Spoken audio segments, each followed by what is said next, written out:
ఈరోజు మండే కాబట్టి శివాలయానికి కూడా వెళ్ళొచ్చామండి. అలాగే బ్రేక్ఫాస్ట్ కూడా అయిపోయింది. మధ్యాహ్నం లంచ్కి పప్పు ప్రిపేర్ చేస్తానండి. టమాటా పప్పు. టమాటా పప్పు ఏముందనుకుంటున్నారు కదా, చాలా వెరైటీగా ఉంటుంది. సేమ్ మనం చిన్నప్పుడు కట్టెల పొయ్యి మీద ఎలా వండితే టేస్ట్ వచ్చిందో సేమ్ అదే టేస్ట్తో ఉంటుందండి. ఎలా ప్రిపేర్ చేయాలో మీకు చూపిస్తారు. మీరు ట్రై చేయండి. ట్రై చేసి ఎలా వచ్చిందో కామెంట్ చేయండి. ఎప్పుడు కందులు పొలంలోనే అమ్మవాళ్ళు పండిస్తారండి. కందిపప్పు ఎప్పుడు అమ్మవాళ్ళే పంపిస్తారు. కానీ 2 ఇయర్స్ నుంచి పొలంలో పండించట్లేదు కందుల్ని. ఎందుకంటే మిరప తోటలే ఎక్కువ వేస్తున్నారు. అంటే పత్తి తోటలో అయితే కందులు ఎక్కువ పండుతాయి కదా, అందుకోసం ఇప్పుడు నేను సూపర్ మార్కెట్లోనే తెప్పిస్తున్నానండి. కానీ మనకి ఇలా కందిపప్పు ఫస్ట్ వేయించి తర్వాత పప్పు వండితే బాగుంటుంది. 2 ఇయర్స్ నుంచి నేను ఇలానే చేస్తున్నాను. తప్పకుండా మీరు ఇలా ట్రై చేయండి. మనకి టమాటా పప్పు చేసుకోవటానికి కందిపప్పుతో పాటే టమాటాలు, పచ్చిమిర్చి ఒకేసారి వేసేసి పప్పు వండితే మనకు అంతగా టేస్ట్ అనిపించదండి. మనకి కందులు వేయించి కందిపప్పు చేసి టమాటా పప్పు చేస్తే చాలా టేస్ట్ అనిపించిద్ది కదా, ఉడుకుతుంటేనే భలే అరోమాగా అనిపించిద్ది. అందుకోసం చిన్న గ్లాసు కందిపప్పు తీసుకొని ఇలా లో ఫ్లేమ్లో పెట్టేసుకొని మాడిపోకుండా ఫ్రై చేసుకోవాలి.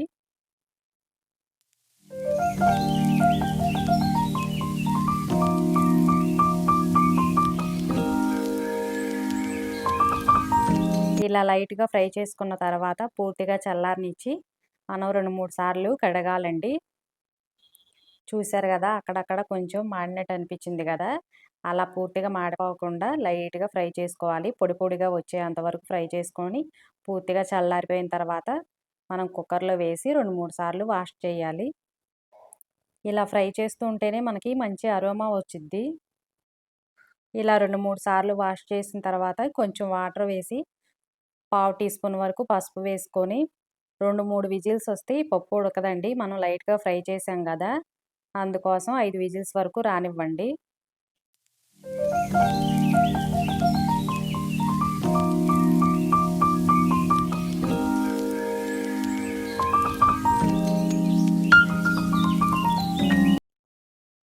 ఇప్పుడు టమాటాలు కట్ చేసుకుందాము.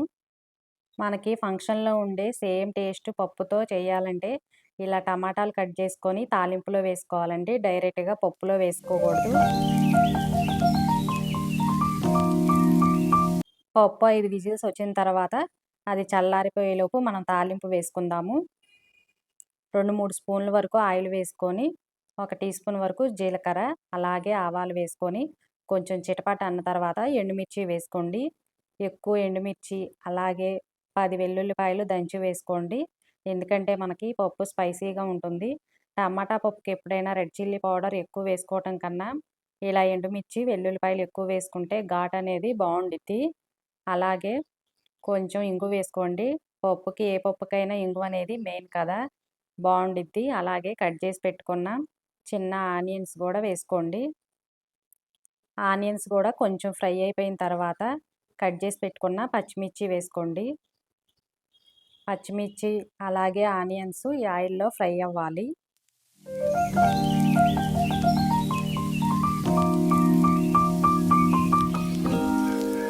మనకి కొంచెం ఫ్రై అయిపోయిన తర్వాత బాగా పండిన టమాటాలు పావు కేజీ వరకు కట్ చేశాను నేను.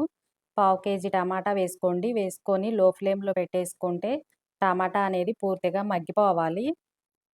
ఇప్పుడు ఇవి బాగా మగ్గటానికి పావు టీ స్పూన్ వరకు పసుపు, అలాగే టమాటాకు సరిపడినంత సాల్ట్ వేసుకొని మూత పెట్టేసుకుంటే టమాటా అనేది బాగా మెత్తబడిపోయిద్దండి.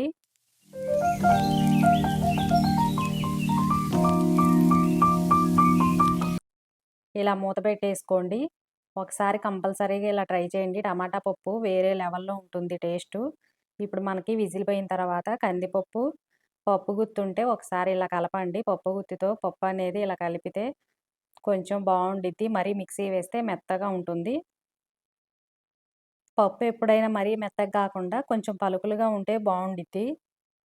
టమాటా చూసారు కదా, 5-6 నిమిషాల్లో బాగా మెత్తబడిపోయి దగ్గరకు వచ్చేసింది. ఇప్పుడు పావు టీ స్పూన్ వరకు రెడ్ చిల్లీ పౌడర్ వేసుకోండి. మనం కందిపప్పులో సాల్ట్ వేయలేదు కదా, ఇప్పుడు సాల్ట్ కూడా వేసుకుందాము. రెడ్ చిల్లీ పౌడర్ వేసిన తర్వాత 2-3 నిమిషాలకి ఉడకబెట్టి రెడీగా పెట్టుకున్న కందిపప్పు కూడా వేసేసి ఇలా కలపండి.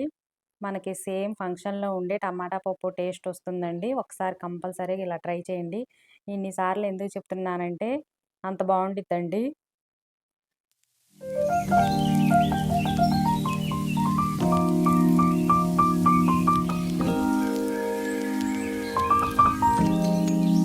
కందిపప్పు వేసాం కదా, టేస్ట్‌కి సరిపడా సాల్ట్ కూడా వేసుకోండి. నేను చింతపండు ఏమీ వేయలేదండి. ఫైనల్‌గా లాస్ట్‌లో నిమ్మరసం వేసుకుందాము. టమాటా పప్పుకి నిమ్మరసం వేస్తే చాలా బావుండిద్ది. పప్పు చూసారు కదా చక్కగా ఉడికిపోయింది. ఫైనల్‌గా కొంచెం కొత్తిమీర వేసేసి స్టవ్ ఆపేసిన తర్వాత లెమన్ వేసుకోండి. తర్వాత మంచి టేస్ట్ కోసం ఒక చిటికెడంతా జీలకర్ర పొడి వేసుకోండి. ఒకేసాట వేస్తే ఉండలు కట్టిద్ది. పైపైన కొంచెం అలా చల్లండి. అరోమా అనేది బావుండిద్ది. ఎప్పుడు ఏయకపోతే ఒకసారి వేయండి. నిమ్మరసం ఎప్పుడైనా స్టవ్ ఆపేసిన తర్వాత వేసుకోండి. లేకపోతే చేదొస్తుంది.